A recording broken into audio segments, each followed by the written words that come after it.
লক্ষ্যমাত্রা খুব বড় না হওয়া সত্ত্বেও পঞ্জাব কিংসকে এই ম্যাচ জিততে বেশ বেগ পেতে হয়েছে। এক নজরে ম্যাচের মূল মুহূর্তগুলো দেখে নেওয়া যাক।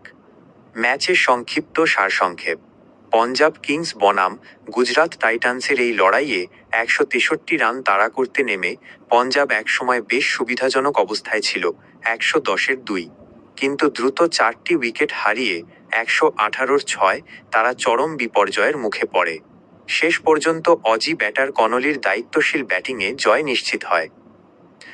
পঞ্জাবের ব্যাটিং বিপর্যয় ও ঘুরে দাঁড়ানো। শুরুর ধাক্কা, ওপেনার প্রিয়াংশ আর্য মাত্র 7 রান করে দ্রুত বিদায় নেন। মাঝের ধস 110 থেকে 118 রানের মধ্যে শশাঙ্ক সিংহ, নেহাল ওয়াধেরা এবং মার্কাস স্টোইনিস আউট হয়ে গেলে পঞ্জাব চাপে পড়ে যায়। বিশেষ করে প্রসিদ্ধ কৃষ্ণের 15তম ওভারে জোড়া উইকেট পঞ্জাবকে কোণঠাসা করে দেয়। ব্যর্থ শ্রেয়স, অধিনায়ক শ্রেয়স আইয়ার 18 রান 11 বল করে সাজঘরে ফেরেন, যা দলের ওপর চাপ বাড়িয়ে দেয়। ত্রাতা কনলি এক প্রান্ত আগলে রেখে 44 বলে 72 রানের অপরাজিত ইনিংস খেলেন তিনি।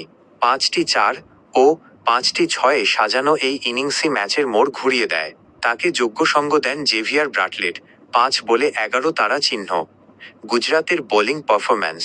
গুজরাট টাইটান্সের হয়ে ইম্প্যাক্ট প্লেয়ার হিসেবে নেমে ম্যাচ প্রায় ঘুরিয়ে দিয়েছিলেন প্রসিদ্ধ Krishna. Bowler, over, run, wicket. প্রসিদ্ধ কৃষ্ণ 4, 29, 3, রশিদ খান 4, 29, 1, ওয়াশিংটন সুন্দর 27, 1, অশোক শর্মা 31, 1, কাগিসো রাবাডা 34, 1। পর্যবেক্ষণ। প্রতিবেদনটি পড়ে মনে হচ্ছে এটি আইপিএল বা কোনো ঘরোয়া টি-20 লিগের কাল্পনিক বা সাম্প্রতিক কোনো ম্যাচের ধারাভাষ্য। বিশেষ করে কুপার কনলি এবং জেভিয়ার বাটলেট মতো অজি তরুণদের পারফরম্যান্স পঞ্জাবের জন্য বড় প্রাপ্তি। আপনি কি এই ম্যাচের সম্পূর্ণ স্কোর কার্ড বা পয়েন্ট টেবিল সম্পর্কে আরও জানতে চান?